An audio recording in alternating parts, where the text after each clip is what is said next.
In the opening scene, a man named Terenzio rushes into a Brazilian airport. He is visibly panicking and is in a hurry. Most people would think he is missing a flight, but the truth cannot be further from that. He asks the help desk for any ticket to the west, but finds out the nearest one is 2 hours later. Still, he buys the ticket just for the sake of crossing the terminal. At the same airport, a famous influencer, Inês, is video chatting with a friend in New York when suddenly she chokes and falls unconscious. Inês is worried, especially since she cannot do anything to help her. Outside, people who are watching the TV see that the TV reporters and live show hosts have passed out in front of the camera. The viewers think it must be some kind of joke. Not just that, but an entire street of people are lying unconscious on the ground, except for Terenzio, who knows what is going on. He says it is time for him to act and rushes to the terminal. When a guard is distracted, Terenzio snatches his gun and asks everyone to get out of his way. He rushes to a flight that is about to take off to Moscow in a few minutes. Only some passengers have boarded the flight when he gets inside and holds everyone at gunpoint. The pilot is missing, and the co-pilot, Matthew, doesn't want to help the terrorist. As they fight for the gun, a bullet hits Matthew's palm and injures him.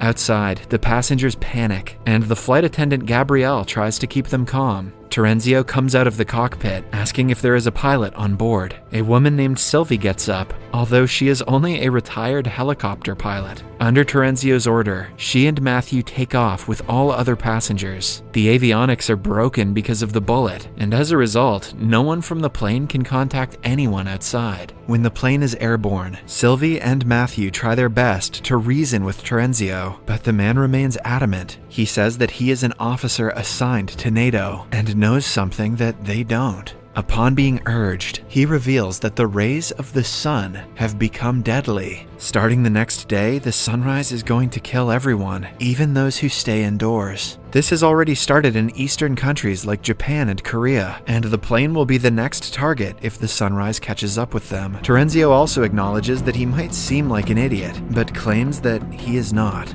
Matthew and Sylvie do not believe him and theorize that he is mentally ill. Matthew's hand is bleeding profoundly, which might cause a problem in the long run. One of the passengers, named Laura, is a home health nurse for an old man with dementia. She is the only medical professional on board, so she takes the responsibility to help the pilot. They have no sewing kit to close the wound, so they use a hot knife. Matthew screams in pain, and the passengers panic even more. Matthew knows that if they start to protest, everyone's life will be in danger. Hence, he tells them that they will land at a different location, as per Terenzio's wish, before continuing their way to the original destination. Matthew hopes that the fighter jets are coming to rescue them, since they were taken at gunpoint, but for some reason, Sylvie feels like they are on their own. A passenger named Ayaz has heard them talk about the sun and is suspicious that the pilot is lying to them. Suddenly, an Arab passenger starts coughing and falls unconscious. Ayaz pretends to be helping him and then snatches Terenzio's gun in the process. Terenzio is locked inside the toilet at Ayaz's order, and Matthew is asked to tell the truth. The pilot discloses they are landing in Iceland because Terenzio wanted to go somewhere west. There, the police will arrest the terrorist, and the others will be let free. He also tells them about the sun and how Terenzio thinks it will kill people. This sends the passengers into a frenzy. They start recalling strange things that happened before they boarded the flight and are worried about their families. Matthew calms everyone and takes the responsibility to save them all as the captain.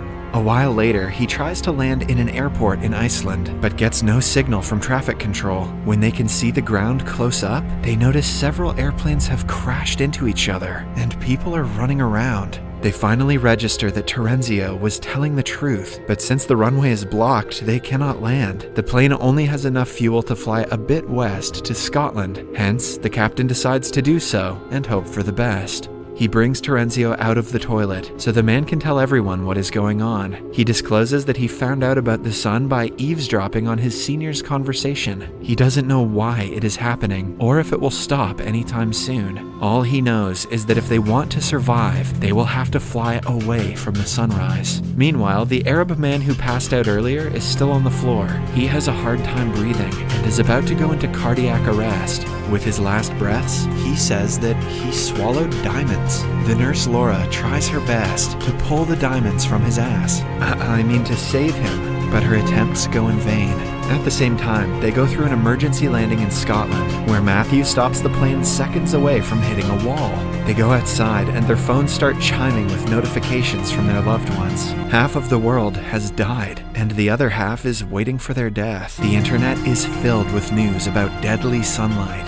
The airport is empty because everyone who had the chance to run away has fled, and the others are hiding in dark places, hoping that it will protect them. However, the news suggests that people are dying even inside bunkers. Suddenly, they are approached by 3 RAF servicemen asking for help. They only have 45 minutes before sunrise, so they decide to collect important supplies and fly west. One of the passengers is an aircraft engineer, Jacob. He wants to go back to his pregnant wife to save her, but for the overall safety of the passengers, he is asked to step back. After collecting supplies and filling the airplane's tank, they take off one more time. One of the servicemen is a pilot and suggests they fly away from the equator to avoid the sun catching up to them faster. Their next stop is Canada, where they will fuel up the airplane again and fix the radio. A while later, the internet is fixed, and their phones all begin to chime. They receive the last messages from their loved ones, who have already died in Brussels. Then, a man finds an article saying that the cause of the disaster is the sun's polarity. Another passenger named Horst is a climate specialist and knows what a sun's polarity means. He explains that every 11 years, the sun's magnetic field reverses, but no one knows why. It has no significant effect on the world, so not much research has been done. However, over the past few decades, the intensity of the reversal was growing weaker. Because of this, Horst thinks the reversal has become much more powerful in the other direction. If what he is saying is true, the Earth is being blasted with gamma rays everywhere the sun falls, which is why people are dying instantly.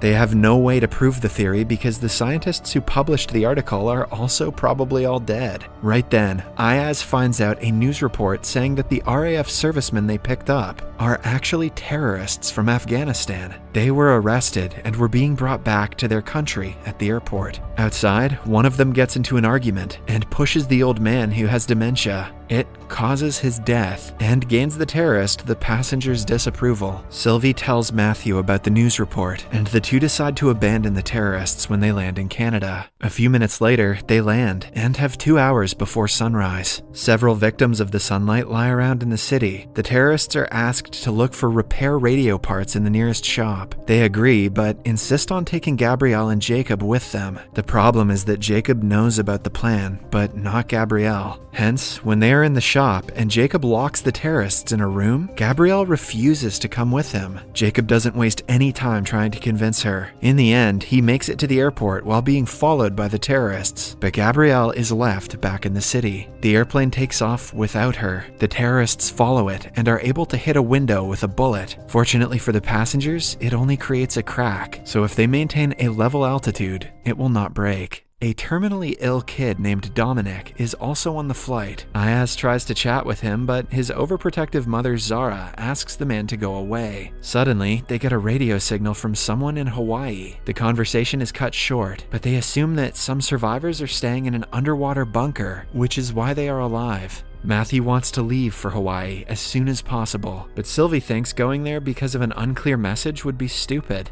He protests, and everyone comes to an agreement that they will vote to make a decision from now on. Meanwhile, Terenzio is furious that the captain gets to make all the decisions. Just when things start to calm down, several alarms ring at the same time, indicating an aircraft malfunction. Upon analyzing the problems, Matthew learns that one of the terrorists who was following the plane earlier has somehow attached himself to the landing gear. If he remains there, they will not be able to land. Hence, Matthew decides to fly as high as possible, so the temperature and lack of oxygen will take him down. However, he fails to consider the cracked window. Because of the pressure difference, it breaks, causing chaos inside the plane. Things fly into the sky as the passengers brace themselves for impact. Matthew quickly brings the plane to a lower altitude, and Jacob uses a wooden board to close the window for some time. Everyone calms down, but Dominic has trouble breathing because his respiratory tube flew away. Ayaz thinks of a plan and uses the oxygen pipe to make a respiratory tube. Zara is thankful resentful and ashamed that she was mean to Ayaz earlier. The captain tells everyone that Hawaii is no longer an option because they will never reach there on time at this altitude. The most feasible option would be to land in Attu, an Alaskan island. Moreover, the turbulence wasn't able to get rid of the hanging terrorist. This guy would be Superman if he wasn't, a terrorist. Ayaz, Jacob, and Terenzio go to the undercarriage and make a hole on the plane's floor to get a view of him. Terenzio uses his gun to point into the dark, but the criminal pulls it and almost kills him. Luckily, Ayaz comes to his rescue and shoots the terrorist dead. He becomes their hero for a few minutes before the passengers find out that he was the reason the Arab passenger died. They bury his body back in Canada, where a guy saw Ayaz cut his stomach open. Ayaz confesses he is a con artist who was smuggling diamonds from Brussels to Moscow. The diamonds were inside the Arab man's body with his consent, but he died because he didn't follow the panicking instructions. On hearing the confession, some passengers protest that Ayaz should be abandoned like the terrorists, but the overall vote falls in Ayaz's favor. As a result, he is handcuffed in the avionics bay. In the following scene, they land in Alaska and refill the tank again before taking off. He thinks it is because the gamma rays are so intense that they are remodeling the atomic structure of the food. Once airborne, the climatologist Horst discovers something strange. The fruits they picked up in Canada taste like they have no flavor. The most concerning part is that it decreases the nutritional value of the food. If this goes on, they will starve to death in a few weeks. The science in this movie is out of control bullshit. Matthew acknowledges the danger, but claims that their primary concern should be running away from the sun. Sylvie asks him to take a rest, but he yells at her, which is unlike his normal self. He has started to lose control of himself in the past few hours.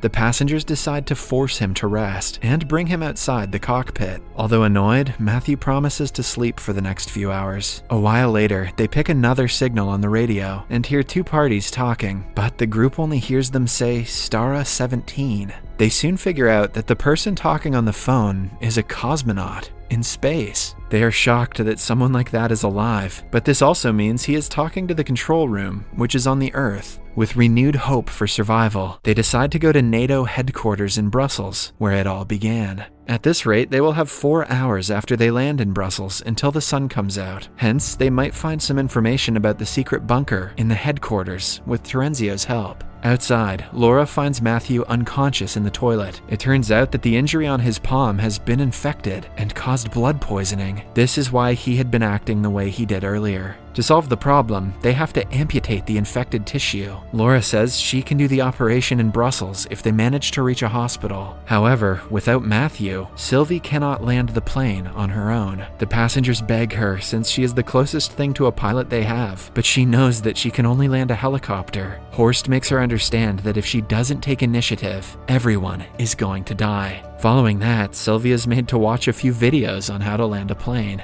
However, when she has to actually do the work, she panics. An aggressive turbulence hits, and everyone braces themselves for the worst. In the end, they go through a shaky landing, but other than that, both the plane and the passengers are safe. Everyone claps for Sylvie and enjoys the moment of achievement amidst the disaster. Not wasting much time, they divide into 3 groups to do different tasks. Zara, Laura, and her group bring Matthew to the nearest hospital. 2 men stay at the airport to refill the fuel, while Terenzio, Ayaz, and a man named Rick go to the NATO headquarters. At the hospital, they find numerous dead bodies blocking hallways. By the looks of it, people were informed about the deaths before sunrise and were trying to save their lives. Laura orders everyone to ignore the chaos and focus on saving Matthew. At the same time, Zara fills her bags with medicine for her son and for the others. Meanwhile, at NATO headquarters, Terenzio shows them the conference room where he first heard about the disaster. They cannot go through all the papers with the time they have left, so Rick decides to see if the surveillance footage has something.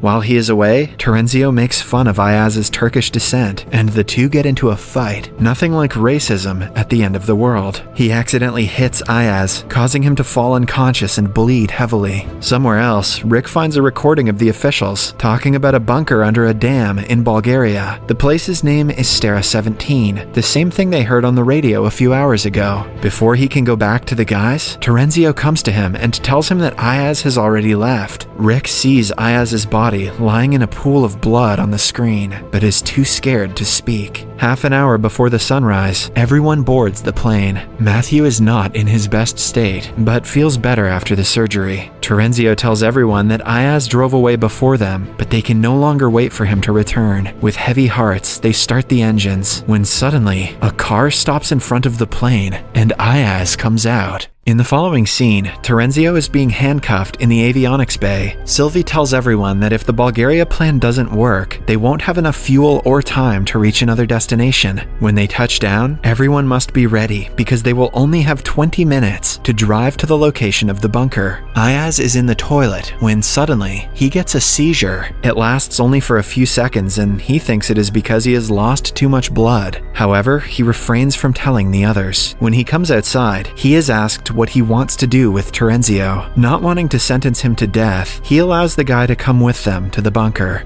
A while later, they land at a Bulgarian airport and separate into two groups riding two different vehicles. Sylvie drives the first car and leads the way, while Ayaz drives the second one. On the way, he gets a seizure again, causing them to crash. The first car has already driven far away, and the group has no way to keep up in the short time. At an intersection, Sylvie takes the right turn and reaches a half-open gate. A passenger tries touching it and is sent flying because of the electricity. Moreover, it turns out that they have to continue pressing a button for the gate to stay open. To redeem himself, Terenzio offers to wait for the others, while Sylvie and the group go inside. Before leaving, Sylvie handcuffs him to the stand so he won't betray them. It also confirms that he will only be free when the other group arrives. However, Ayaz and the group take a left turn at the intersection and reach a similar gate from the other side of the dam. They use their clothes to climb up and beyond the entrance. In the end, they all reach the entrance to the bunker, even though they took different exits. The passengers are finally received by military men who welcome them inside and affirm that they are safe here.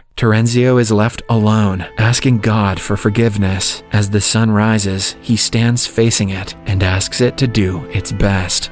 In the end, he is also killed. Subscribe for more videos like this, turn on notifications, and leave a like to help the channel out. Thank you for watching.